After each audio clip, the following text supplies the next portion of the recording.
You're listening to The Luxury Item, the podcast on the business of luxury and the people and companies that are shaping the future of the luxury industry. Here's your host, Scott Kerr. High-end coffee table books have experienced a boost in popularity over the past 20 years, in large part due to the passion and dedication of a small circle of upscale publishers. One of those publishers is Assouline. Founded in France by Martine and Prosper Assouline in 1994, the company has managed to maintain its footing by publishing books that are intended to be just as much a luxury brand as watches at Cartier. Over the past 28 years, Assouline has published more than 1,500 books and has collaborated with some of the world's most renowned names in the fields of art, fashion, photography, and lifestyle to create a collection of timeless books. Some releases are hand-bound, packaged in a linen clamshell case, and shipped with a canvas tote bag. Others feature packaging that corresponds with the book's subject. My guest today on The Luxury Item is Alex Assouline, Chief of Operations, Brand and Strategy at Assouline Publishing, and son of Prosper and Martine Assouline. Assuming a number of key roles since he started working in the family business, Alex plays an essential part in strategizing and expanding Assouline's business development while overseeing the company's umbrella of key departments including marketing, communications, wholesale, retail, logistics, and digital. In addition, Alex has inaugurated Assouline's curated library service, in which he works closely with clients to visualize, design, and curate bespoke libraries. Welcome to The Luxury Item, Alex. Thank you, Scott. I'm really happy and honored to be part of this season. Yeah, me too. Happy New Year. So we just wrapped up the holiday season, which is a popular time for coffee table books as gifts. So how are sales this year? It was good. I cannot say it was exceptional because I have a lot of friends in hospitality and things like this, and it's been very impacting them. But for us, we did well. We are developing the company really well in the past 2 years of the pandemic because it helped us to recenter a little bit on our development and focus. But sales were good. We're mainly driven by the travel series that we made a big push for the past 2 years. Mm-hmm. With a big campaign called Travel from Home because people were not able to travel that much. So these colorful books that I'm sure you've seen everywhere. So very happy about that, and that ultimate collection. What were the top sellers? So on that ultimate collection, which is all these big tomes, handcrafted, where the Chanel, the Rolex, a lot of fashion brands, but mostly the two new ones that we came out with were the Impossible collection of yachts. Yachts. Yachts. Sales were great. We opened a pop-up at the Bon Marché as well. Mm-hmm. Very new for us because it was centered on the travel series. More and more we start to open pop-ups everywhere around the world, just on this little concept, and seeing very good traction and new markets. Did you notice that any of the most popular books, because people were in lockdown, essentially more of escape books? Exactly. I mean, as I pointed out earlier, this travel series has been very, very good to us because it enables us to reach new markets, reach new demographics and age groups and everything, because it touches everyone. It really, you have 300 pages on a specific destination where you can dream to be there, plan your next getaway, and just remember past ones as well, by still having a beautiful object home decor with a vibrant cover. So this has been a big push, and not just for us, but industry-wise, travel books have been really popular, I would say, in the past few months. Assouline Publishing was founded by your parents in the mid-90s. So what inspired them to start a luxury book company? Where did they see the business opportunity? So they frankly did not. As every big luxury brand, it's driven by passion. So as you explained, Prosper started as in advertising and making catalogs for Galeries Lafayette or major luxury brands as well. So he had this knowledge about printing and publishing, not just coffee table books. But they started traveling together and newly married and enjoying life, and and they were going a lot to this hotel in the south of France called La Colombe d'Or, and they just decided to make a book out of it. She wrote the text.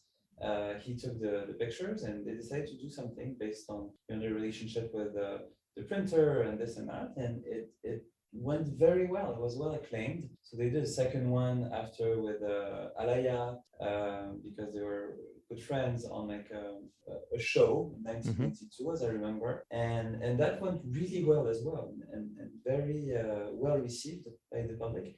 So then they started a third one and a fourth one, and a whole collection about the memoir collection about legendary fashion houses, with like a little 100-page book, inexpensive. And that went really well as well. So it really was driven by passion. And when did it start becoming a serious business? When that memoir collection started really being developed internationally, they started working with co-publishing at the time with other publishers and everything to be able to reach new markets. So they were making the book, but they were partnering with a local publisher to be able to distribute it in some ways. And yes, it was multiple languages, and was hundreds of thousands of units in total of this collection as well. So that really pushed them to develop a publishing company. Yeah, and over time they built it into a lifestyle luxury brand, one that offers not only beautiful books, but started expanding out to different products like scented candles and stationery and furniture and more. So Assouline is self-described as the first luxury brand devoted to culture and lifestyle. So what does that mean?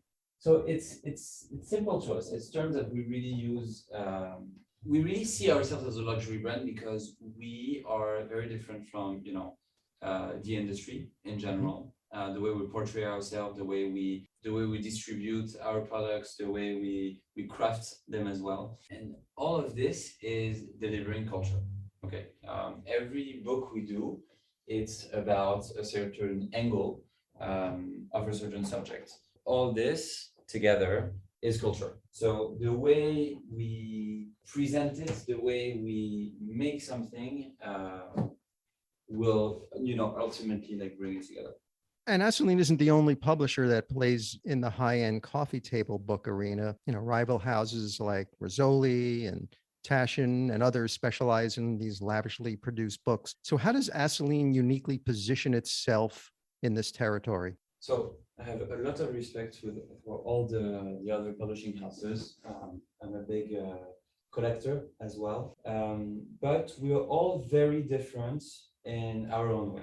Taschen is very good for a certain side of the market, Rizzoli as well, and us, we're really trying to develop not just, as we explained before, a lifestyle brand.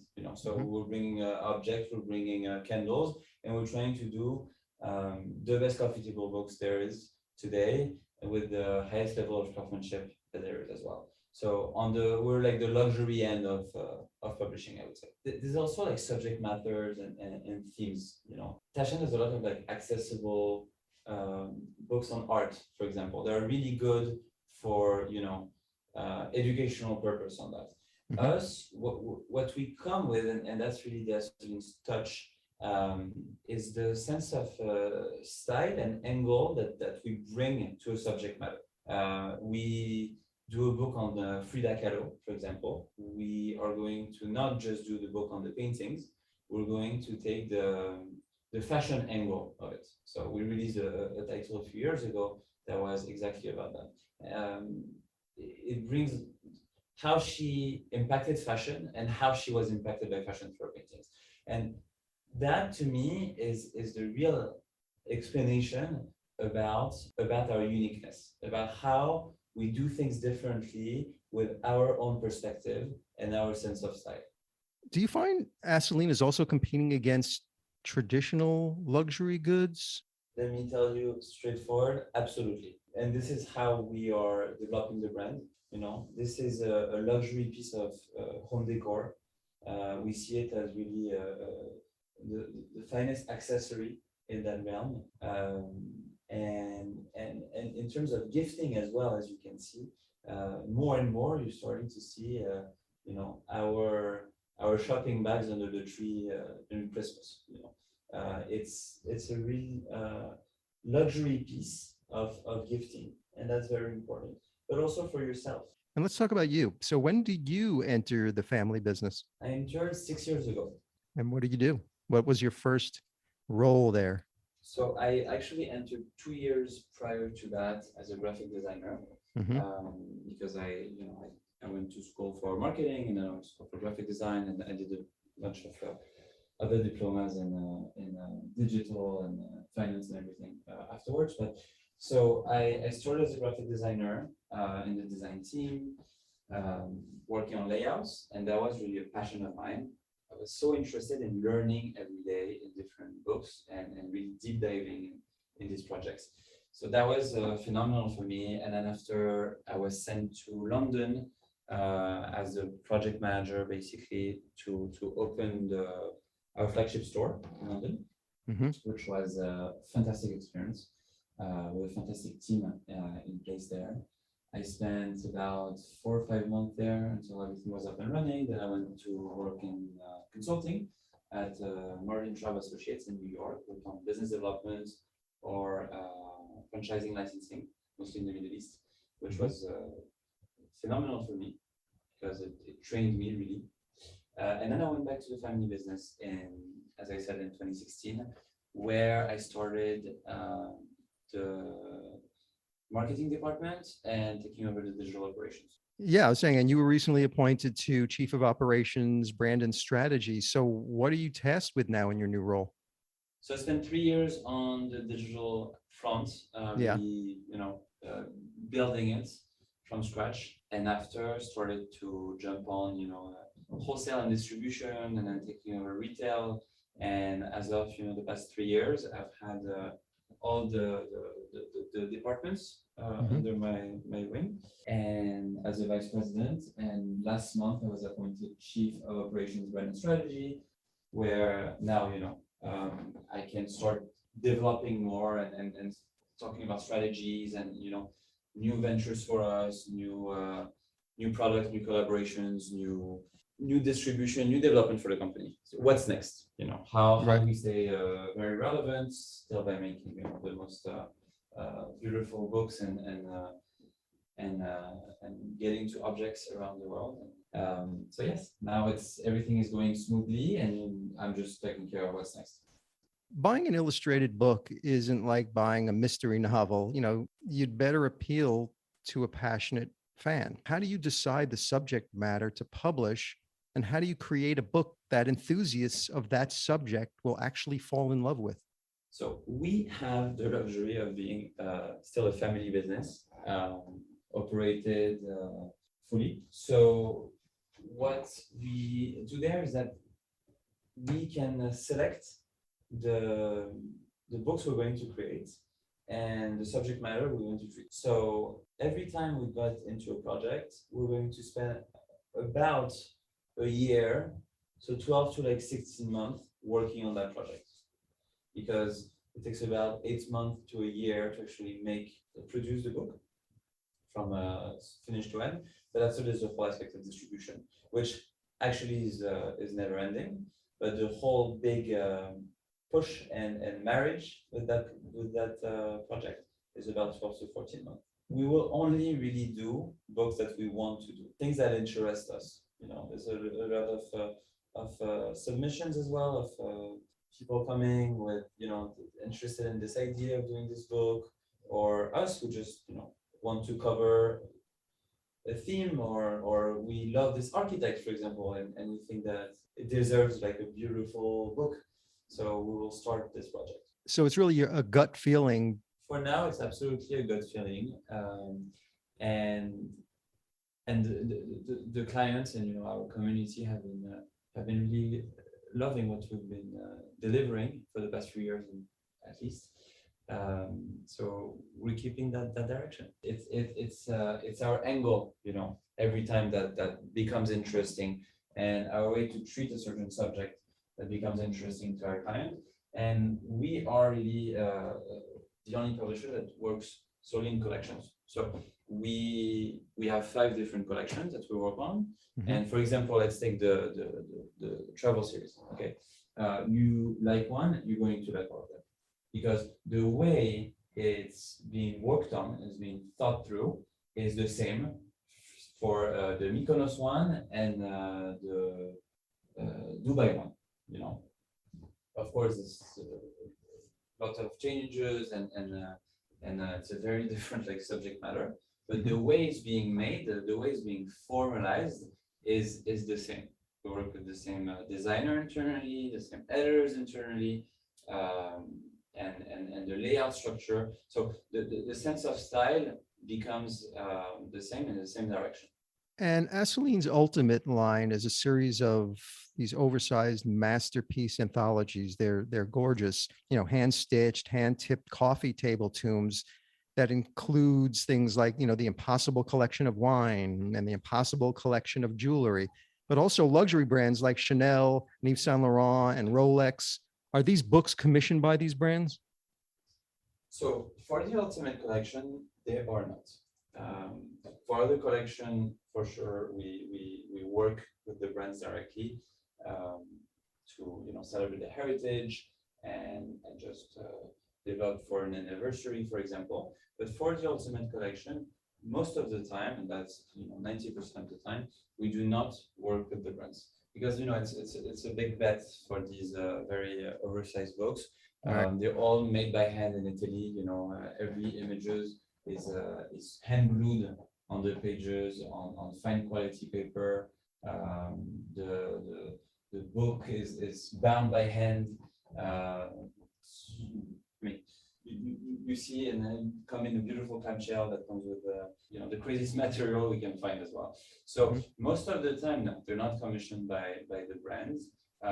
We work with the brands, of course, to make sure that we stay true to their values. And most of the time, they're very, very pleased with the outcome and then participate with us with the promotion of it. Do they end up purchasing a portion of the print run for themselves?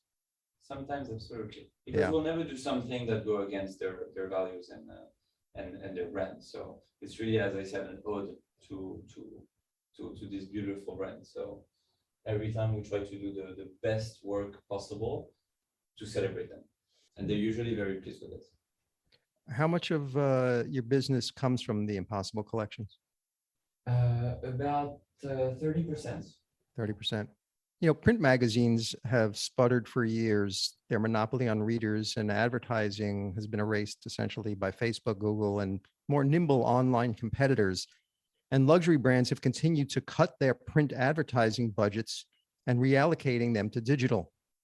You know, the pandemic only accelerated that shift. Has Assouline benefited from those luxury brands still looking to invest some of those marketing dollars in a lavish and beautiful targeted print environment? Instead of doing, you know, 3 or 4 big advertising in the magazine, which, as you pointed out, is in the decline. On the print side, they are able to work with us to develop beautiful books with their name on the heritage, but also with a clear messaging of a 300-page book, you know, with a clear messaging to deliver that to all of their clients, to have on their coffee table, to be able to see the brand name all the time, and to be able to explore it when they want as well, to really understand what the company is about, the ethos of it, and that has been really important for the brands in the past few years. So I really see a push on that direction, the digital front for them, and the actual bigger physical front with our titles. And brands also commission you to create books for specific occasions or milestones, or just celebrating the brand itself, and not necessarily luxury brands too. So which brands have you worked with on these types of projects? We work with a lot of luxury brands in general. We are very picky in who we decide to work with as well, because again, you know, this brand is going to be next to the other ones as part of our collections. But every time a brand has, again, a message, a clear and interesting message to say. So whether it's an anniversary or just something that they really feel strongly about as a new type of communication for them is interesting. So we start developing that. You learn a lot about the heritage of them that you don't know before. And the big challenge is to convey that as much as possible through the images, graphics, and also the text, because it's really, really interesting. Do you have a favorite project? On a book on Cipulo. Aldo Cipulo was the designer that did the iconic clue and the love bracelets and that created a whole collection. And that's something very interesting that, you know, Cartier came with this project saying, okay, we want to work on a book about Cipulo. It's not going to be about Cartier, but it's going to be about this iconic designer. And this is something that then you start, you know, working on 200 pages for a year to understand really how this guy shook up a little bit, you know, the industry, and that's what's interesting, because we do about 60 books a year. This year in 2022, we're going to be doing about 100. Every day I learn something new, and that's what's thrilling about what I'm doing today. And last year, you spearheaded a really interesting collaboration between Assouline and Zara Man to create this summer capsule collection. Can you talk about that collaboration and how it came about? So it came about as them reaching out on the customer service email, and at the time I was handling that email. I took a look at it, and I didn't know if it was real or not. But I started having a conversation with them and like to understand really what they wanted to do and what interested them on that, because we're still a very small company, you know, and they're one of the biggest in volume. So I wanted to understand what was the purpose of them reaching out, and the idea on this aspect of collaboration. We spent about 6 months discussing, and also discussing internally, saying, do we want to do that or not? You know, it's a brand alignment that is very different, because we really portray ourselves as a luxury brand, and they are the opposite of that. But they have a very important reach as well. I started working with them on the designs, and it just made sense. And I was able to control a lot of the design. So I worked with their designers to design this collection. We did 9 pieces. We did a few t-shirts, a shirt, bathing suit, towel, bags, you know, and so on. That was super well received. So I really wanted to do Zara Men and not Zara Women, because most of our customer base is women, and it's, let's say, above 35. The Zara Men demographics is exactly the opposite. It's men under 35, you see? So it was very interesting for us to work with them to acquire and to have more visibility into a new customer base, but by doing something really fun, shaking up a little bit this aspect of luxury and mass, but by doing a beautiful product with, I have to say, impeccable quality compared to, you know, what I would imagine. They did something really well, and I was very pleased by seeing the samples. We launched it a year after we had our first discussion from their email, and it was really well received. Was a book created as well? No, it was just a collection. We wanted to do something super fun with the travel series and launch it during the summer. So that, and it came about very quickly. They call it fast fashion for a reason. They were an incredible team to work with, and I'm very happy we did that. It's not something that we would do ongoingly, but as a capsule collection dropped around the travel series, it was something very, very interesting for us and helped us enter in new markets. So what we decided to do as well is enter in Zara Home for that period of time, to be able to have our titles just for the travel series, to have this full aspect of storytelling in all the Zara home stores, which are very nice as well, around the world. So very, very happy we did that. And in terms of collaborations, yes, we've done a few as well in the past few years. We've done one with Goyard, one with Oliver Peoples, one with La Durée, one with Gucci, and yes, and this is an important one as well, Zara. Very happy. You know, one of the interesting branches of your business is designing and curating libraries in homes and commercial businesses. How did Assouline get into the business of curating libraries? It was in 2017.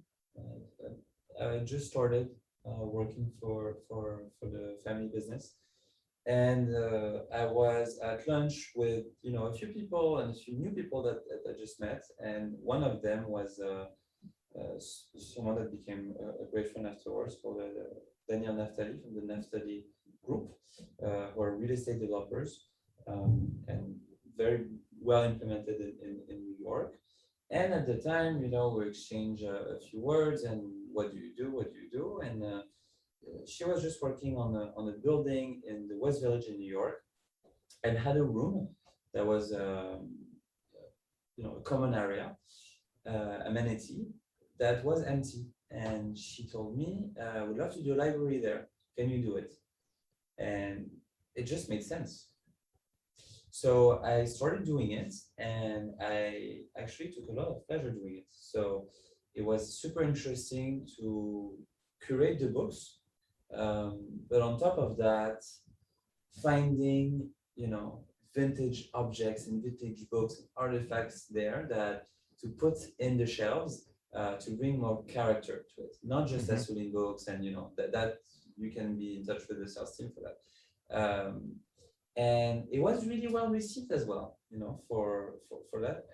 And as a first project, that was great. And then they started communicating on it as well, on that amenity room on the building, and it was well received. And then I had a few more people reaching out, and that started just a full department for the company. So when you interview the library clients, like what kind of questions do you ask them? So it depends if it's developers, because if it's an amenity for luxury residential building, or if it's a hotel, or if it's just a private tenant. I spend a lot of time with them, about 2 hours, just understanding who are going to be the tenants. What's the demographic?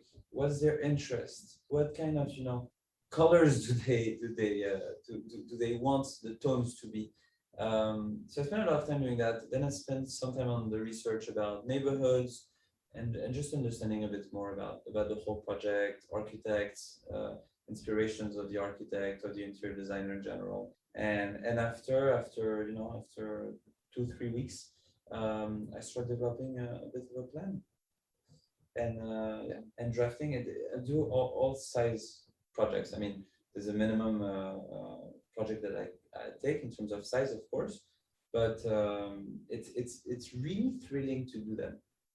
So it's something that I still do directly. So of course I work with a designer in Paris, which is great. But in terms of the whole curation, I still work on that very hands-on, because it's something that helps me put my mind on a different project. It's always very exciting, and bring that sense of character to a room that's going to impact so many people. It's very important for me. Why does it impact so many people? Because to me, and an office building, for example, because I've done a few in New York, these common areas is for them to be able to unplug totally. In between meetings, you can go there and just sit there and look at the library, or just be in this room and get inspired by colors, by fonts, by subject matters, and you just open a book and get lost in it, and an idea is going to pop by in your head. And this is the whole idea of this impact. More and more now that we have more bandwidth, we're not just focusing on the curation of the books, we're working on the full library as the room. Right. So that comes with the coffee table or just a table in general for office meetings as well, but the carpet and the fixtures as well. So what is the price range? What can it range from to create a custom collection? So usually we start at 25,000. It's very luxury properties in general, because before that it starts to be too small to actually deliver a good experience as the room. We start to in terms of books and furniture as well. Assouline began its retail journey by opening branded shop in shops starting, back in 2003 with Bergdorf Goodman in New York City. And since then, the brand has established a slew of international exclusive boutiques and these shop in shops in prominent locations around the globe, in upscale department stores, hotels, etc. And in 2014, you opened up the Maison Assouline in London, its first international flagship store. How much of your business is generated at the physical stores versus online? So online is definitely growing. As I told you, 5 years ago, 6 years ago when I joined, it was close to nothing. So now we're starting to develop a little bit on the digital front and bringing more and more features. But for now, it's still at a healthy rate of about 20%. And you're looking to expand your retail footprint in 2022? Yes. January 11th, we're just opening a big pop-up at the Samaritan.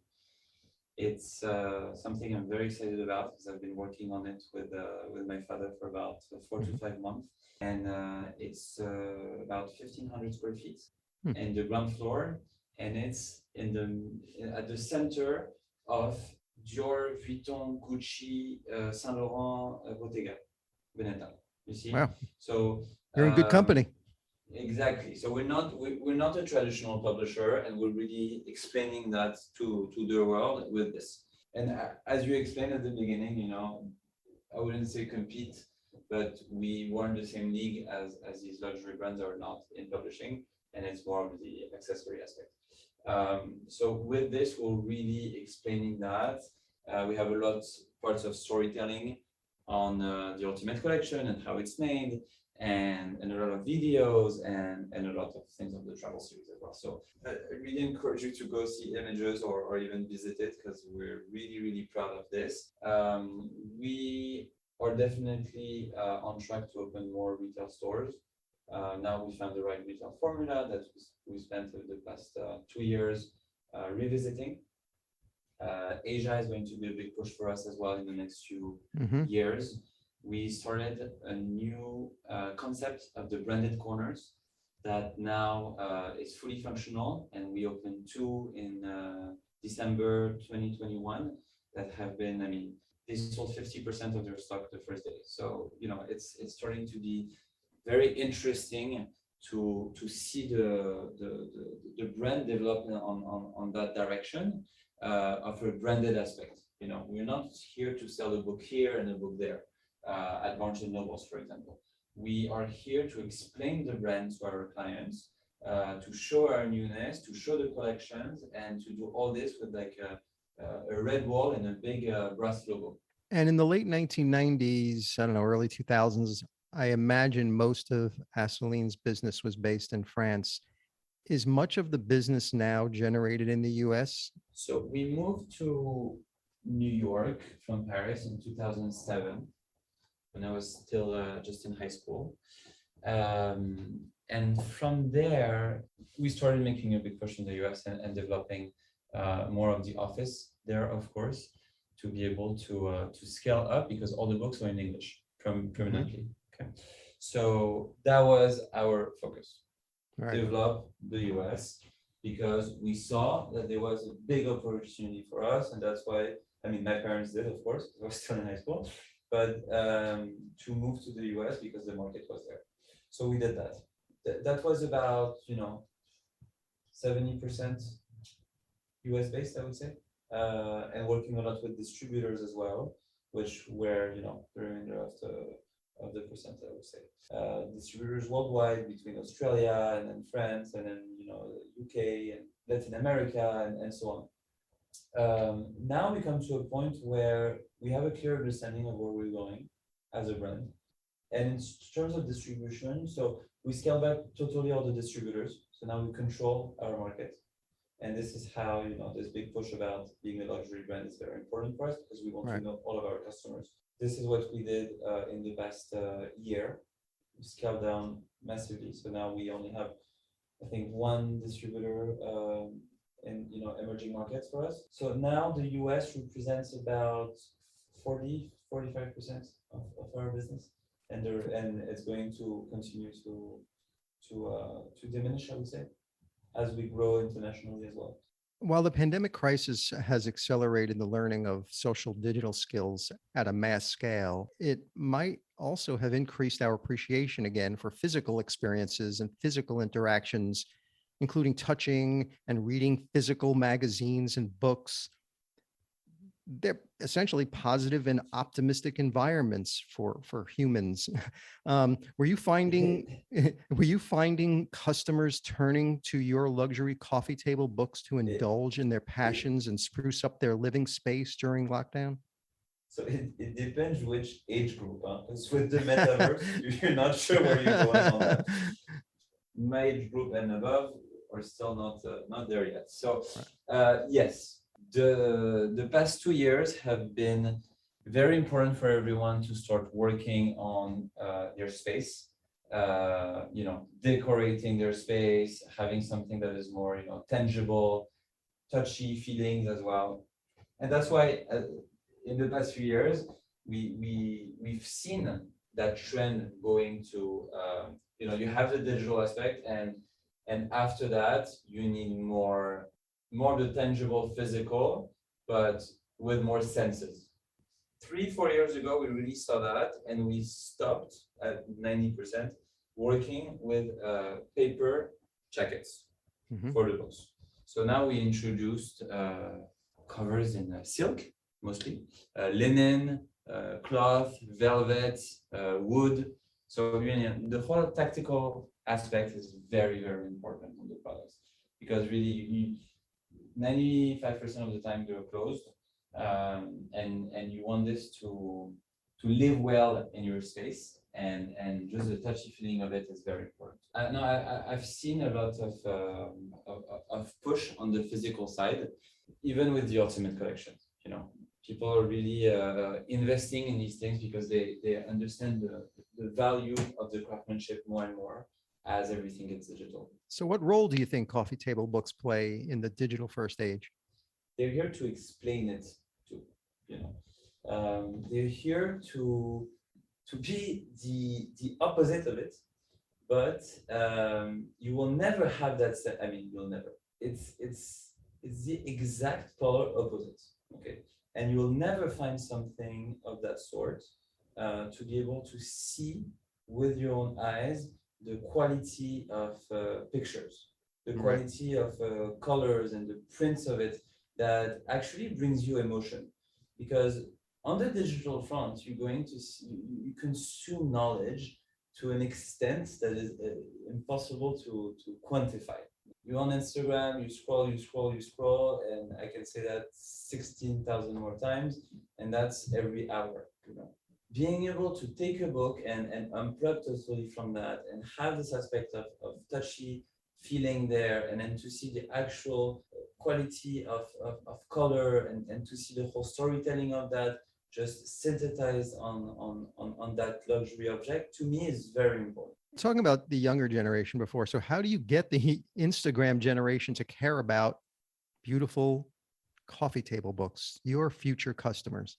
So the Instagram generation, I think it's already well on track. The TikTok generation is something that is different as well. This is something that I have to start looking into. The Instagram generation was really the travel series that made that push. Okay. Now I keep scrolling on my feed and I see it. I see these titles everywhere, and I'm really happy to see that, and it brings a lot of joy to people when they receive one as well. So I'm really, really happy to see that direction. And I would say that this Instagram demographic is for the travel series. This aspect of the younger generation of the Gen Z, it's something that I still would like to understand more and try to, as much as possible, find the right cultural pieces and projects that would interest them as much as possible, even if it has digital components on top of it. And that's what my new role is about, is really about finding what's next. Assouline's limited edition, The Impossible Collection of Cars, comes in a black tire rubber clamshell box, and the Impossible Collection of Cigars comes in a functional humidor. Whether it's competition or the age we're living in, we're starting to see more publishers experimenting with other enhancements to coffee table books, holograms, historical objects packaged inside of it, behind the scenes images, etc. Will Assouline be upping its investment in these kinds of bells and whistles to add more attention and value to its books? This is all we're about. We are making the most beautiful packaging for books there is, and I'm really happy and proud to say it. And we're going to continue on that direction and to push our limits. So if you see just in the last few months and the next few months what we're working on, I can give you a few examples. For example, we did a book on Versailles, beautiful ultimate book on Versailles, but then we did a special edition. The special edition, we found beautiful fabric, velvet fabric from the market in Paris, and then we created a huge medal of Louis XIV in how do you say, in resin, but you can see the face in 3D basically, and it's it's a 15-kilo book. Huh? But on top of that, so it's absolutely stunning. When you purchase the book, you have a private tour of Versailles in the places that are not open to the public. Wow! For you and your partner or family. And we did 100 of these. And these are the kind of things that we're going to start developing more experience with the titles. So we're going to potentially at one point play with the ideas of NFTs and experiences that come with it and everything, but we're not there yet. But more and more we want to focus on that aspect of the product. We did the book on Formula One, as I told you earlier. Opened the book, we created a scented spray that smells the tires. So when you open the book, you smell the tires of the car. So you're fully immersed. Yeah. And this is the whole idea of where we're going. We're bringing all the senses to you. This is a very, very big passion of mine and something I've really wanted to do for a long time. But Prosper has been a genius in this aspect of packaging. And it's really, always looking at what's next and to go forward into these things. And like many industries, the book industry has been thrown into chaos over supply chain delays. How has the supply chain challenges impacted Assouline? It's been very challenging, no? Of course. There's a big shortage of paper everywhere around the world. We're trying to navigate on that as much as possible. Most of our printing is made in Italy with a partner that we have there. And yes, just trying to allocate as much as possible. But it's different types of paper every time that you need for a certain collection. So We're going to be in favor of a certain collection that there's enough paper on for this rather than others. We're working a lot on this aspect of sustainability too. So we need to still have the right amount of paper, which is and well sourced, which is challenging as well. You see. Because then there's even more shortage on this front. We're navigating through it with our increased volume because of development.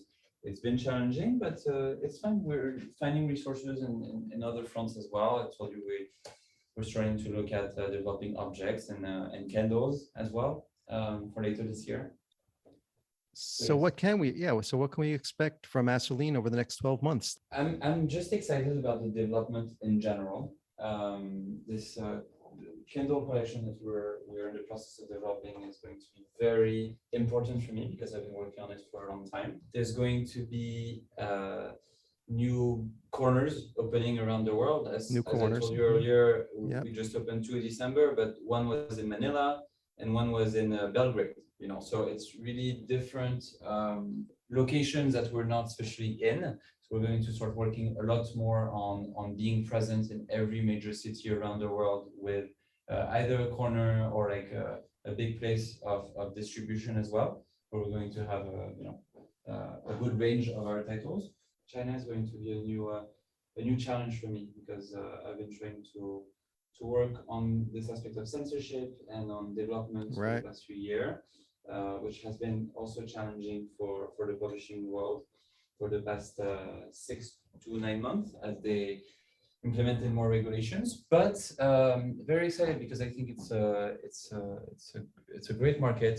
So my final question, Alex, is the luxury item question, which I ask all my guests. If you were stranded on a deserted island and you can only have one luxury item with you, what would that luxury item be? It can't be any form of air transportation or anything that requires mobile service. It's just you, sand, a few palm trees, surrounded by water. What would that one luxury item you would have with you? My Zenith watch. So I'm absolutely fully in love with this watch that I've had my eyes on since I was 18, 19. I saved up with like a few jobs that I had, and then I started working and everything, and I finally bought it for myself like 8 to 10 years later. So that to me is really the definition of success, because you have something and you work so hard for it and finally got it. So now I never let go of it, even when I don't wear it. It's in my pocket. If you see it, it's El Primero Chronomaster one, so it's open in inside, so you see the movement. Okay, and when I look at it, I stare at it, I get lost in this movement, and I get lost in time with it. So being on the desert island for that, it would be great as well there. And if everything goes south, I can always trade it if there's some other people. But I absolutely love this, and it's my lucky object too. That's lucky great. Luxury object. Alex Assouline, Chief of Operations, Brand and Strategy at Assouline Publishing. Thank you so much for joining me on The Luxury Item. Thank you, Scott.